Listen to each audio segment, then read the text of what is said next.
नमस्कार, दिल्ली न्यूज में आपका बहुत बहुत स्वागत है। चलिए देखते हैं आज की 25 फटाफट काम की और महत्वपूर्ण बड़ी खबरों को।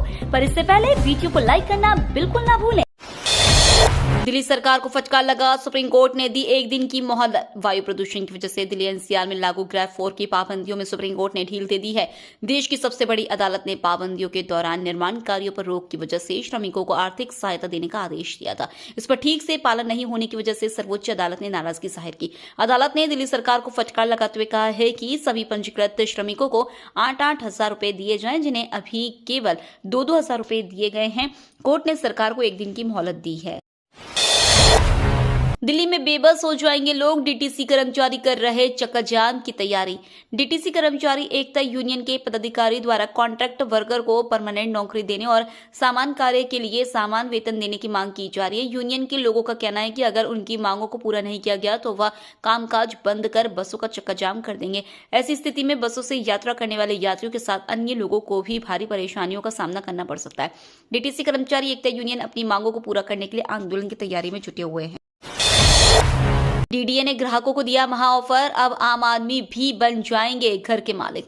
हर किसी के सपना होता है कि उसका खुद का घर देश की राजधानी दिल्ली में हो, लेकिन प्रॉपर्टी के आसमान छूती महंगाई लोगों का यह सपना पल भर में चूर कर देती है। यदि आप भी दिल्ली में घर बनाना चाहते हैं तो आपके लिए महा ऑफर है, क्योंकि दिल्ली विकास प्राधिकरण ने दिल्ली में सस्ते घरों की सेल शुरू की हुई है, जिसमें आप सिर्फ 11 लाख रुपए का फ्लैट खरीद सकते हैं। यही नहीं, ये फ्लैट्स दिल्ली की प्राइम लोकेशन पर है।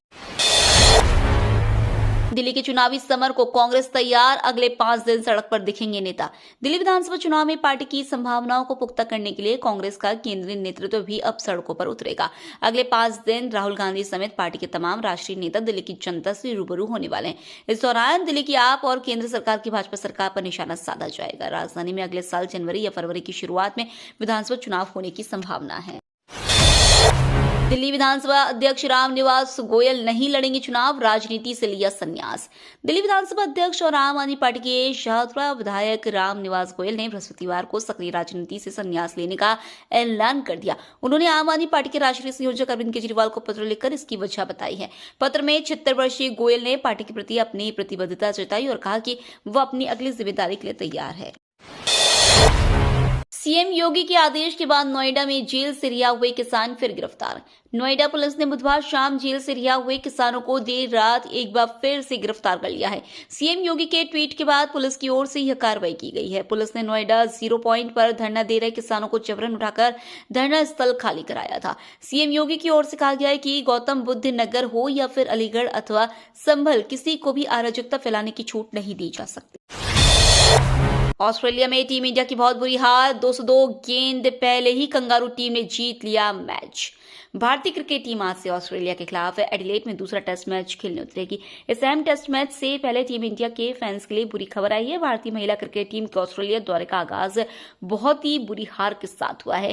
पहले ही मैच में महिला टीम सिर्फ 100 रन के स्कोर पर ऑल आउट हो गई। इसके बाद ऑस्ट्रेलिया ने महज 16.2 ओवर में मैच अपने नाम कर लिया। एडिलेड टेस्ट में वाशिंगटन सुंदर का खेलना लगभग तय। ऑफ स्पिनिंग ऑलराउंडर वाशिंगटन सुंदर भारतीय टीम की एकादश में बने रहेंगे और पूरी संभावना है कि वे आज से एडिलेड में होने वाले बॉर्डर गावस्कर ट्रॉफी के दूसरे टेस्ट में खेलेंगे। यह मैच गुलाबी गेंद से खेला जाएगा। एक न्यूज रिपोर्ट में बीसीसीआई के विश्वसनीय सूत्र के हवाले से कहा गया 90% संभावना है कि सुंदर ऑस्ट्रेलिया के खिलाफ एडिलेड ओवल में होने वाले दूसरे टेस्ट में खेलेंगे। यूनुस सरकार ने कबूली हिंदुओं पर अत्याचार के बाद इस्कॉन पर बड़ा बयान। बांग्लादेश में हिंदू अल्पसंख्यकों पर हिंसा की खबरें लगातार सामने आ रही है। इसी बीच बांग्लादेश के अंतरिम सरकार के मुखिया मोहम्मद यूनुस के प्रेस सचिव का एक बड़ा बयान सामने आया है। मीडिया को दिए गए एक इंटरव्यू में प्रेस सचिव शफीकुल इस्लाम ने बांग्लादेश में हिंदुओं पर अत्याचार और हिंसा की घटनाओं को स्वीकार किया है। इंटरव्यू के दौरान शफीकुल इस्लाम ने बताया कि हाँ, बांग्लादेश में कुछ हिंदू अल्पसंख्यकों पर हिंसा की कुछ घटनाएं हुई हैं और मैं इन घटनाओं के घटित होने से इनकार नहीं कर रहा हूं। बीएसएनएल का धमाका, फ्री में देख सकेंगे 500 टीवी चैनल और 20 से ज्यादा ओटीटी प्लेटफॉर्म। भारत संचार निगम लिमिटेड जल्द ही पूरे भारत में अपने एफटीटीएच ग्राहकों को टेलीविजन और इंटरनेट सेवाएं प्रदान करेगा। सरकारी दूरसंचार कंपनी ने इस सेवा को शुरू करने के लिए आईपीटीवी सेवा प्रदाता स्काई प्रो के साथ साझेदारी की है। बीएसएनएल के कस्टमर इस आईपीटीवी सेवा के साथ 500 से अधिक एचडी लाइव टीवी चैनलों, 20 से अधिक ओटीटी प्लेटफॉर्मों और अन्य सेवाओं और इंटरैक्टिव सुविधाओं का लाभ उठा सकेंगे। हरियाणा पंजाब के किसान आज फिर करेंगे दिल्ली कूच का प्रयास। सिंघू बॉर्डर पर दिल्ली पुलिस ने कसी कमर। किसान नेता श्रवण सिंह पंढे ने सिंघू बॉर्डर पर प्रेस कॉन्फ्रेंस कर कहा कि आज गुरु तेग बहादुर का शहीदी का दिन है।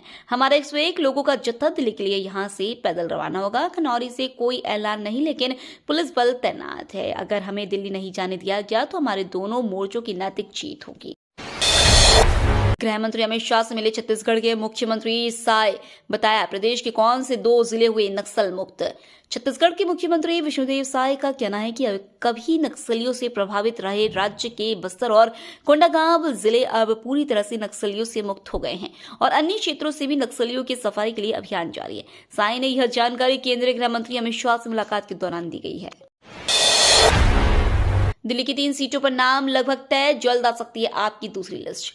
दिल्ली में भले ही विधानसभा चुनाव के लिए तारीखों का ऐलान नहीं हुआ हो, लेकिन सत्ताधारी आम आदमी पार्टी 11 सीटों पर उम्मीदवारों की घोषणा कर चुकी है। चौथी बार दिल्ली में सरकार बनाने का लक्ष्य लेकर चुनाव में उतरने जा रही जल्द ही दूसरी लिस्ट जारी कर सकती है। इसके लिए कम से कम 3 नाम फाइनल किए जा चुके हैं। इस लिस्ट में अवध ओझा का नाम भी शामिल होगा, जिन्होंने हाल ही में राजनीति में एंट्री की है। पद्मश्री जितेंद्र सिंह शंटी आम आदमी पार्टी में शामिल, पूर्व सीएम केजरीवाल ने दिलाई सदस्यता। पद्मश्री जितेंद्र सिंह शंटी आम आदमी पार्टी में शामिल हो गए हैं। दिल्ली के पूर्व सीएम अरविंद केजरीवाल ने उन्हें पार्टी की सदस्यता दिलाई। जितेंद्र सिंह शंटी साल 2013 में भाजपा से विधायक रह चुके हैं। रामनिवास गोयल के इस्तीफे के बाद उन्हें शाहदरा से टिकट मिलना तय माना जा रहा है। अरविंद केजरीवाल ने प्रेस कॉन्फ्रेंस के दौरान पूर्व भाजपा विधायक जितेंद्र सिंह शंटी का आम आदमी पार्टी में शामिल होने का ऐलान किया गया है। दिल्ली विधानसभा अध्यक्ष के संन्यास पर केजरीवाल की प्रतिक्रिया। दिल्ली विधानसभा अध्यक्ष और आप विधायक रामनिवास गोयल ने गुरुवार को चुनावी राजनीति से संन्यास की घोषणा कर दी है। उन्होंने आम आदमी पार्टी के राष्ट्रीय संयोजक अरविंद केजरीवाल को पत्र लिखकर कहा है कि वह अब अपनी उम्र के कारण चुनावी राजनीति से दूर रहना चाहते हैं। हालांकि वह पार्टी के कार्यों में आगे भी सहभागिता जारी रखना चाहते हैं। पुष्पा 2 के प्रीमियर के दौरान हुई महिला की मौत पर निर्माताओं ने जताया शोक। पुष्पा 2 द रूल मैत्री मूवी मेकर्स ने एक्स अकाउंट पर पुष्पा 2 की स्क्रीनिंग के दौरान मची भगदड़ में हुई महिला की मौत पर दुख व्यक्त किया और दुखद घटना को लेकर बयान जारी किया। अल्लू अर्जुन ने हैदराबाद के थिएटर में अपने प्रशंसकों के साथ पुष्पा 2 की स्क्रीनिंग देखने पहुंचे और उन्हें चौंका दिया। हालांकि इस दौरान एक गंभीर हादसा हो गया। अल्लू अर्जुन और रश्मिका की एक झलक पाने के लिए थिएटर में मची भगदड़ में 35 वर्षीय महिला की मौत हो गई और उसका 9 वर्षीय बेटा गंभीर रूप से घायल हो गया। भारत से खराब हुए रिश्तों के लिए सिर्फ ट्रूडो जिम्मेदार। भारत और कनाडा के बीच संबंधों में पिछले कुछ महीने में तनाव बढ़ा है। एक हालिया सर्वे में दावा किया गया कि 40% कनाडाई मानते हैं कि जस्टिन ट्रूडो सरकार ने भारत के साथ संबंधों को सही तरीके से नहीं संभाला है। यह सर्वे नॉन प्रॉफिट ऑर्गेनाइजेशन की मदद से किया गया था। बांग्लादेश ने भारत सीमा के पास तैनात किया खतरनाक ड्रोन। भारतीय सुरक्षा एजेंसियों ने बांग्लादेश सीमा के पास सर्विलांस बढ़ा दिया है, क्योंकि खबर मिली है कि बांग्लादेश पश्चिम बंगाल से सटी सीमा के पास तुर्की से खरीदा हुआ बिरतार TB2 ड्रोन तैनात कर रहा है। शेख हसीना की सरकार के गिरने के बाद बांग्लादेश में आतंकी गतिविधियां बढ़ गई हैं। दिल्ली में क्लाउड सीडिंग की जरूरत खत्म, केंद्रीय पर्यावरण राज्य मंत्री ने क्या बताई वजह। सरकार ने गुरुवार को संसद को बताया कि सर्दियों के दौरान उत्तर पश्चिम भारत में पश्चिमी विक्षोभ के कारण होने वाली वर्षा से वायु प्रदूषण को कम करने के लिए क्लाउड सीडिंग की जरूरत समाप्त हो जाती है। साथ ही सरकार ने क्लाउड सीडिंग के तहत इस्तेमाल होने वाले केमिकल के संभावित प्रतिकूल प्रभावों पर विशेषज्ञों की चिंता को भी उजागर किया है। नरेश बालियान को 1 दिन की न्यायिक हिरासत, पुलिस की मांग पर आज होगी सुनवाई। दिल्ली की एक अदालत ने गुरुवार को उत्तम नगर क्षेत्र से आम आदमी पार्टी के विधायक नरेश बालियान को मकोका से जुड़े एक मामले में 1 दिन की न्यायिक हिरासत में भेज दिया। विधायकों के लिए विशेष न्यायाधीश कावेरी बावेजा ने बालियान को जेल भेजते हुए कहा कि दिल्ली पुलिस ने महाराष्ट्र संगठित अपराध नियंत्रण अधिनियम के तहत मामले में पूछताछ के लिए उनकी 10 दिन की हिरासत की मांग की है, जिस पर बहस में अधिक समय लगने की उम्मीद है। पूर्व आप पार्षद ताहिर हुसैन के खिलाफ एफआईआर रद्द, दिल्ली हाईकोर्ट ने बताई वजह। आम आदमी पार्टी के पूर्व पार्षद ताहिर हुसैन पर दिल्ली हाईकोर्ट से फैसला आया है। साल 2020 में पूर्वोत्तर दिल्ली में हुई हिंसा मामले में हाईकोर्ट ने ताहिर हुसैन के खिलाफ दर्ज एफआईआर रद्द कर दी है। कोर्ट का कहना है कि इस तरह का मामला उन पर पहले से दर्ज है। इस मामले पर न्यायमूर्ति सुब्रमण्यम प्रसाद ने कहा कि 24 फरवरी 2022 को हुई घटना पर पहले से दर्ज एफआईआर पर कहा कि दिल्ली पुलिस द्वारा दायर चार्जशीट पहले मामले में सप्लीमेंट्री आरोप पत्र माना जाएगा। दिल्ली वालों के लिए नई टेंशन, एक्सपर्ट ने दी वायरल इन्फेक्शन की चेतावनी।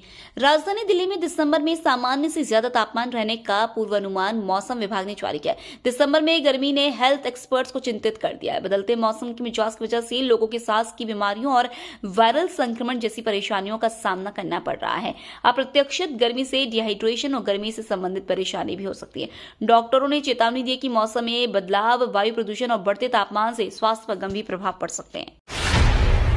दिल्ली वालों का सफर अब और होगा आसान। मेट्रो के फेज 4 की लंबी टनल की खुदाई का काम पूरा। मेट्रो के फेज 4 के काम के दौरान डीएमआरसी ने एक और महत्वपूर्ण उपलब्धि हासिल की है।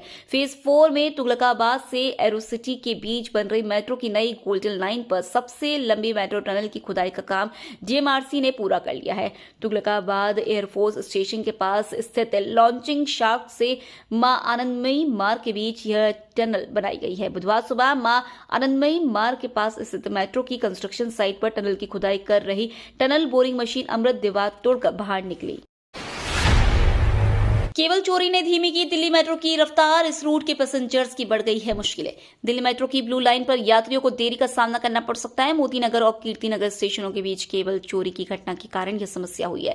डीएमआरसी ने बताया कि इस समस्या का समाधान रात में नहीं हो पाएगा। इस वजह से दिन में ट्रेनें धीमी गति से चलेंगी। ब्लू लाइन द्वारका सेक्टर 21 को नोएडा सिटी सेंटर और वैशाली से जोड़ती है। इस लाइन पर रोजाना बड़ी संख्या में लोग सफर करते हैं। डीएमआरसी ने यात्रियों से अपनी यात्रा की योजना पहले से बनाने का आग्रह किया है। सत्ता में आने पर 400 यूनिट मुफ्त बिजली देंगे। आपकी राह पर कांग्रेस कर दिया बड़ा ऐलान।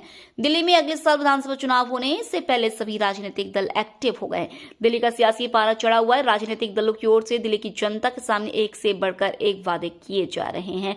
उसी क्रम में कांग्रेस भी आम आदमी पार्टी की राह पर निकल पड़ी है। कांग्रेस ने ऐलान किया है कि दिल्ली की सत्ता में आने के बाद दिल्ली वासियों को 400 यूनिट फ्री बिजली दी जाएगी। न्याय यात्रा के दौरान प्रदेश कांग्रेस अध्यक्ष देवेंद्र यादव ने इसकी घोषणा की।